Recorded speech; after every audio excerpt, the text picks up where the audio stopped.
Terima kasih masih bersama kami dalam Curahan Hati Perempuan. Ada Ibu Pipit di sini menceritakan betapa suaminya selalu minta izin untuk berpoligami berkali-kali dan akhirnya kemudian berselingkuh ya Bu. Iya. Nih, saya ingin tahu deh Bu, waktu Ibu bilang suami minta izin untuk berpoligami kan Ibu tidak mengizinkan. Tidak mengizinkan. Terus suami bisa menerima gitu, oh ya udah deh saya nggak nikah gitu atau gimana Bu? Dia diem aja, tapi melakukan sesuatu yang di luar seperti biasanya, seperti misalnya pergi itu biasanya sama saya, ini pergi sendiri. Dia mau kemana? Nggak perlu tahu katanya gitu. Nah setelah pulang itu dia SMS kan asik, nggak ada waktu buat saya sama sekali.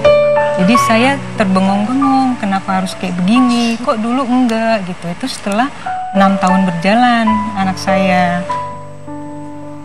Tapi suami tetap sayang sama ibu, sama anak gitu. Kalau yang namanya sayang, ya sayang biasa mungkin karena dia nggak punya tempat tinggal ya, numpang ya. Jadi sayangnya hanya numpang itulah daripada dia bayar kontrakan di luar rumah. Oh, jadi sekarang tinggalnya di rumah ibu nih? Iya, mungkin karena itu gitu kali. Tapi suami nggak pernah kasar ke anak-anak? Ya, pernah sama anak saya yang pertama itu karena dia punya keinginan mau kawin. Terus saya bilang, nggak bisa dengan suasana kayak begini, kita makan dari mana dan bagaimana. Lantas dia diam aja, sepertinya sih dia mengurungkan diri, mengurungkan niatnya. Tapi saya nggak mau tahu dia mau kawin kayak mau apa, pokoknya dia ada di sini, terus dia kasih nafkah, itu aja kan cukup gitu. Oh, ibu hanya meminta bahwa suami yang penting pulang ke rumah membawa uang gitu. Iya. Nanti suami keluar, ibu nggak mau tahu gitu, ibu tutup mata, tutup kuping karena gitu. Saya juga punya penyakit yang mudah drop ya, jadi masa bodoh lah gitu. Oh, ya. Itu sudah berjalan dari tahun ke-6 pernikahan? Iya, dari 6 tahun pernikahan. Terus kesininya setelah 13 tahun, terakhir kemarin umur 26 tahun dia utarakan lagi, saya mau menikah. Loh, gimana keadaan kita kayak gini? Emang salah? Itu kan sunnah katanya. Mau 2 kali, 3 kali, 4 kali. Tapi keuangan gimana? Biarin. Jadi dia seperti kawin sama saya nggak bawa apa-apa, kawin sama orang yang sudah bekerja gitu. Oh. Jadi orang lain lah yang membiayai dia. Lah saya mau minta sama orang lain kan nggak mungkin kan? Perempuan, saya mau minta sama perempuan itu kan nggak mungkin kan? Gitu maksud saya. Ibu kan datang ke sini ingin cerita ya Bu ya. Ini kan ibu sudah cerita.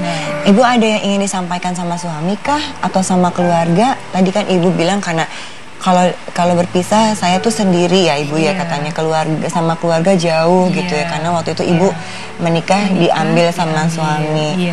Ada yang ingin disampaikan ke keluarga kah atau ke suami kah? Saya ingin menyampaikan kepada suami ya.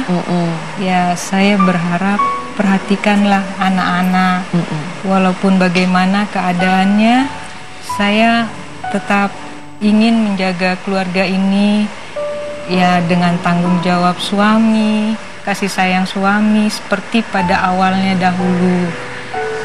Saya tidak menginginkan di akhir hayat saya tuh kejadiannya seperti ini, menyakitkan sekali. Itu yang saya harapkan dari suami. Baik.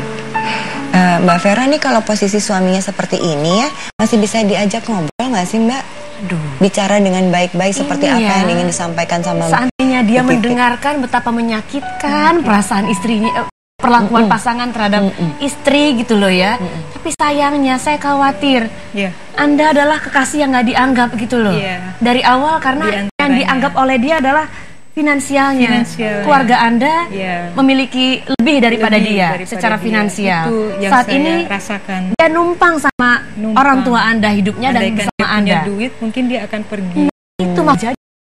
Jadi dari awal hati-hati ya perempuan ya, nggak cuma perempuan yang sering dianggap materi, laki-laki materi juga banyak di luar sana. Laki-laki yang berorientasi hidupnya pada materi. Jadi cintanya karena ada materinya. Ketika materi ini kalah dengan materi perempuan lain di luar sana dengan materi yang lebih, cintanya pada Anda pun akan berpindah ke perempuan dan itu bisa pindah lagi. Ini ciri laki-laki yang tadi Mbak Maudi immature, tidak matang secara emosional, yang ketahuan tadi pindah-pindah pekerjaannya tadi. Kemudian yang kedua, nggak mampu disrespect love, cinta.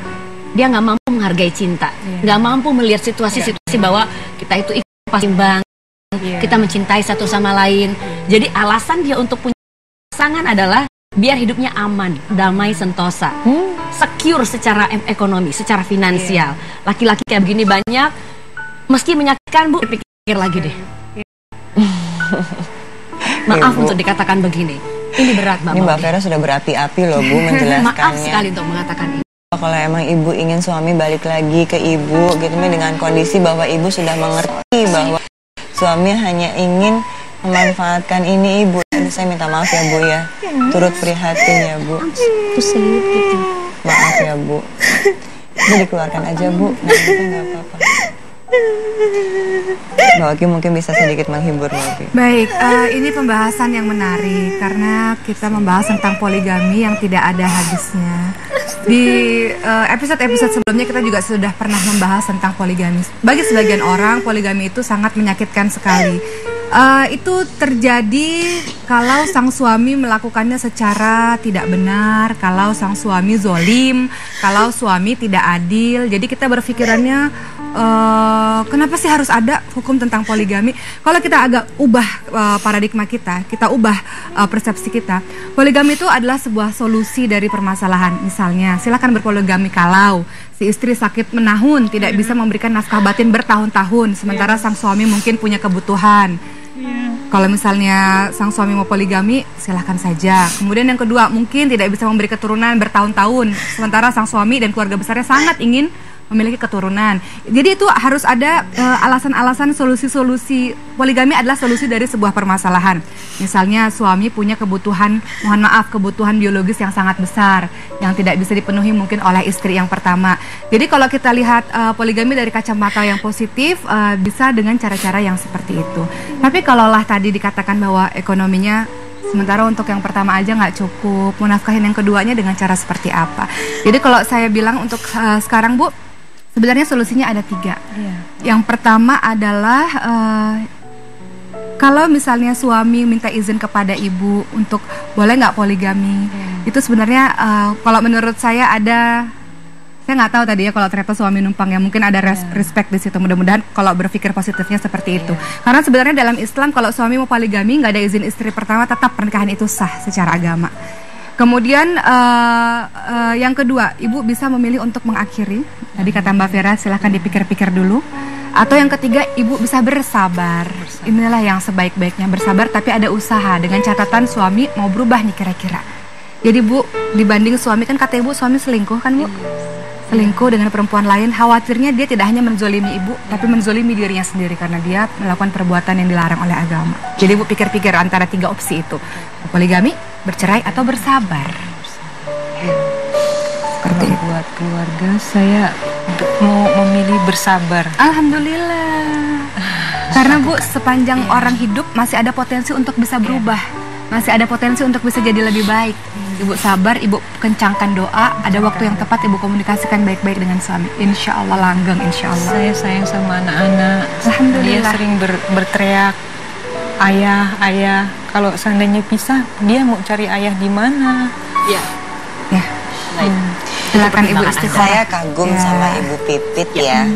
Bahwa Bu Pipit ini tampak sekali betul-betul berusaha mengatur emosinya gitu ya dengan sabar. Kapasitas mencintainya besar banget. Tahu bahwa suaminya memanfaatkan dan juga di luar tutup mata, tutup kuping demi keluarga. Kami berharap Ibu Pipit bisa mempertimbangkan apa yang terbaik buat Ibu. Kalau memang sabar adalah yang dipilih oleh Ibu, kami mendoakan kesabaran yang baik buat Ibu untuk menjalankan sampai akhir ya Bu ya. Baik, dan yang kedua, kami juga ada sahabat perempuan yang ingin bercerita bagaimana trauma terhadap laki-laki akibat ditinggal oleh ayahnya ketika berusia 3 tahun. Tetap bersama kami dalam Curahan Hati Perempuan.